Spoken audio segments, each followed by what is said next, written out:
বর্বরতার সাথে তাকে ধর্ষণ করা হয়েছে। আজকে প্রেস ক্লাবের সামনে দাঁড়িয়ে বলতে চাই, জজ সাহেব চোরের বিচার পরে করেন। মাগুরায় 8 বছরের শিশু আসিয়াকে যে বর্বর শয়তান ধর্ষণ করেছে তার বিচার আগে করুন। 1,47,570 বর্গ কিলোমিটারের এই দেশে একটি চেয়ারে বসে আপনি সেই ধর্ষণকারীদের মৃত্যুদণ্ড কার্যকর করুন। আজকে প্রেস ক্লাবের সামনে দাঁড়িয়ে আন্দোলন করছি আমরা।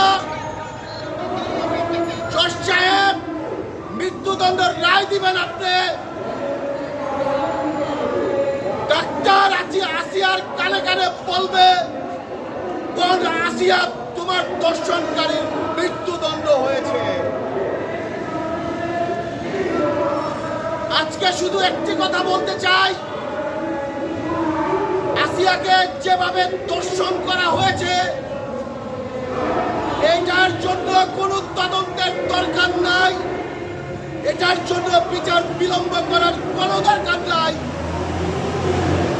ধর্ষণকারীকে 24 ঘন্টার মধ্যে ফাঁসিতে ঝুলিয়ে 17 কোটি মানুষের কলিজা ঠান্ডা করতে হবে।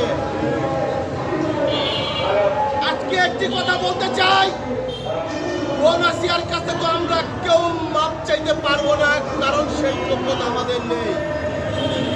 তবে বোন আসিয়ার নাম ব্যবহার করে বাংলাদেশের 17 কোটি ঘরে ঘরে আমরা আন্দোলন করে তুলব, আর যেন কোনো আসিয়া ধর্ষিতা না হয়। প্রিয় বন্ধুগণ, আজকে এই আসিয়ার ঘটনা দেখার পর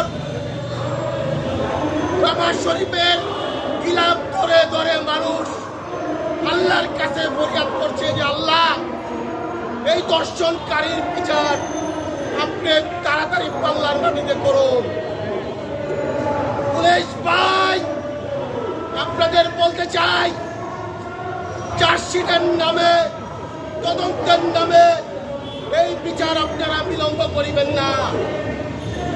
আজকে যদি আসিয়ার জন্য আমাদের কণ্ঠস্বর থেমে যায়, কালকে আমার বোন ধর্ষিতা হলে, আমার বাকি ধর্ষিতা হলে, আমার মেয়ে ধর্ষিতা হলে আমরা কোন মুখ নিয়ে ধর্ষণকারীর বিচার চাইব?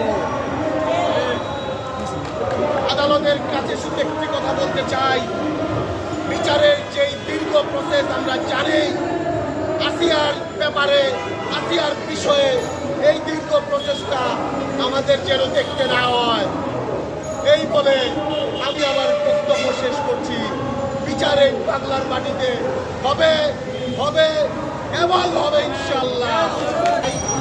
এই প্রেস ক্লাবে আমি যখন আমার ফেসবুক স্ট্যাটাস দিয়েছি, লক্ষ লক্ষ মানুষ সাড়া দিয়েছে, কিন্তু আমি কাউকে ওরকমভাবে আসতে বলি নাই, কারণ আমরা সবাই যদি প্রেস ক্লাবে এসে একটা বিশৃঙ্খলা সৃষ্টি না করে আমরা শুধু আমাদের দাবিটুকু এবং আমরা যে বিচারের দাবিটা করছি, 17 কোটি মানুষ যে বিচারের দাবিটা করছে, এই বিচারটা পেলেই 17 কোটি মানুষ খুশি।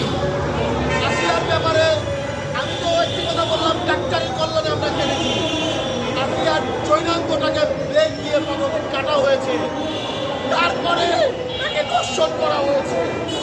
বাংলাদেশের মেয়েরা, বাংলাদেশের নারীরা যেভাবে আসিয়ার জন্য কাটছে, আমি শুধু একটি কথা বলতে চাই, আপনারা যারা উপদেষ্টা আছেন এবং আপনারা যারা সরকার আছেন, আপনারা কেন এই বিচারের দাবিতে আপনারা কেন রাজপথে নামছেন না, এবং আপনারা কেন এই বিচার চাচ্ছেন না, করছেন না, এটার জবাব আপনারা দেন, আপনারা দেন, আপনারা দেন।